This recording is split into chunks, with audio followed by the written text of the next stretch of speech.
Okay, so I was able to get the gear lever off. So this thing was here. It was like this. Okay, it was right there, and it was stuck. It wouldn't come out. So I had to hit it with the thing for a while, and slowly started coming out, and finally it's out. So this thing will come up pretty easily, but mine was wedged in pretty hard. Not sure why. It looks the insides of it look just fine though. So now the next part is trying to remove this altogether. So let's do that. So I had to remove a lot of parts, a lot of bolts here. I had to take this side of the engine case off, and that's where it is. And to take that off, first I had to take off the this thing here, right where the coolant is connected to, which was somewhere right here actually, where this is connected to the top part here. And then took the bolts off all around, and right around here I couldn't get to that because the brake lever was in the way.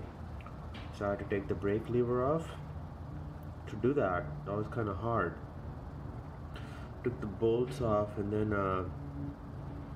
then right here, this is the part that you need to remove to get the brake lever out. You can loosen this a bit, but I don't think this will do anything here.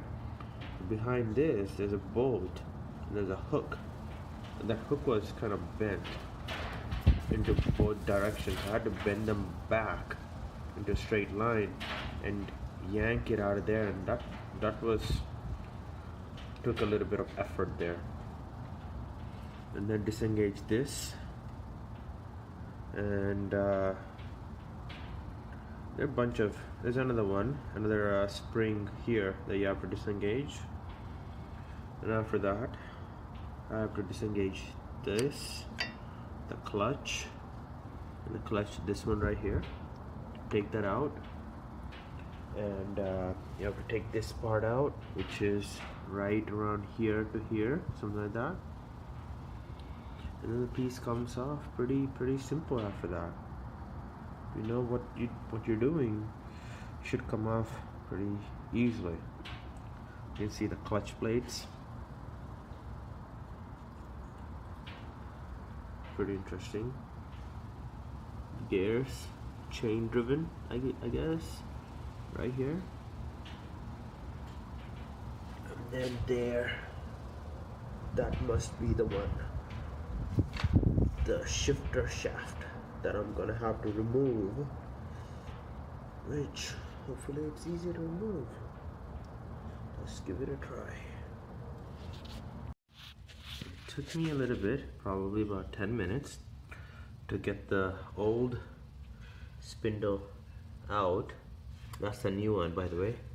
The old one is here, and it's pretty clear exactly where that is.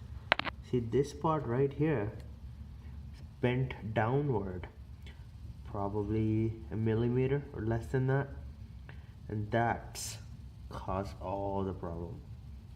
So the new one, it looks straight. It just goes straight like that. So I took this one out, and taking this one out was a little tricky.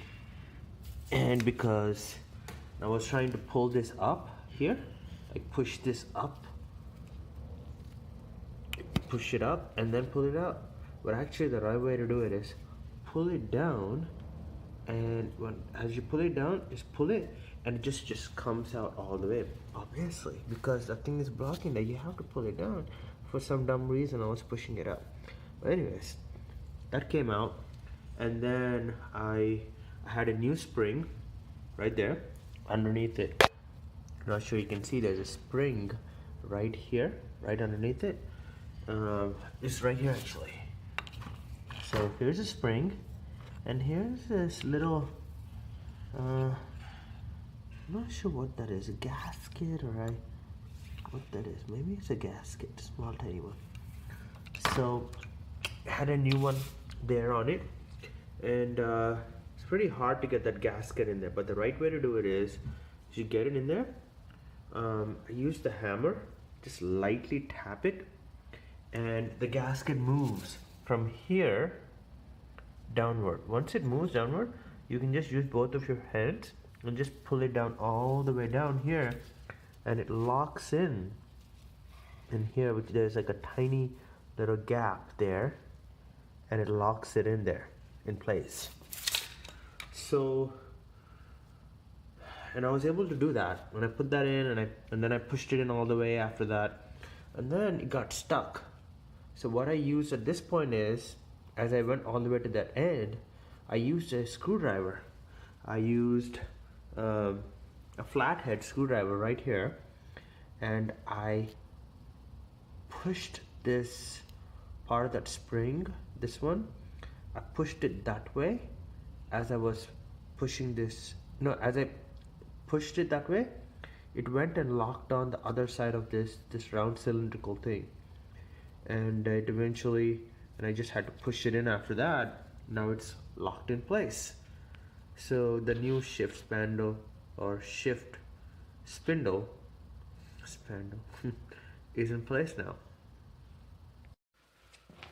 Okay, I just put the gear lever on here on the shifter shaft, and the way to do it is make sure this box is open, put this on, and there's a screw right out that goes right on top of this, a bolt, and then once you have this in place, tighten that, and shouldn't wiggle anymore other than up and down, and tighten this one here, and there's one more here, and this is set.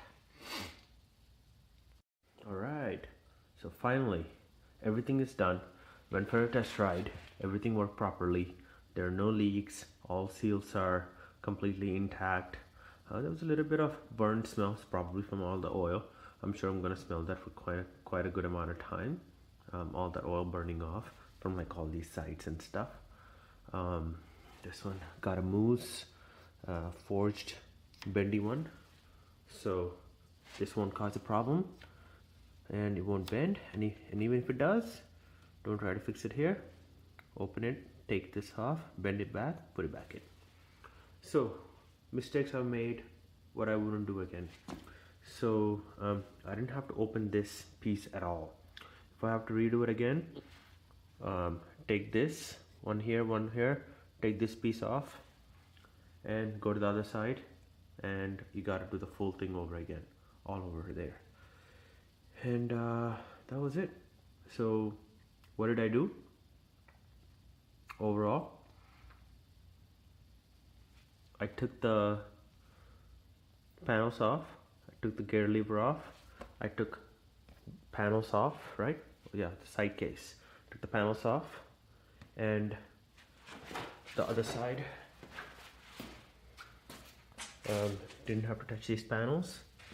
Changed the oil filter here, drained the oil, and then took the before taking that off, took this off, drained the coolant, took the cases off.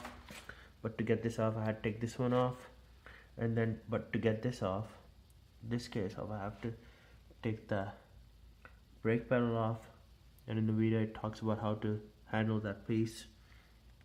And inside it, it's a shifter shaft. Pull it down, take it out, put the new one in, and the reverse order. Now, some people said on the forums it takes 2 hours to do it. I don't think so. If I have to redo it again, I think it would take maybe 8 hours to do, under 8 hours, definitely, for me at least. That's it. All right, good riding, guys.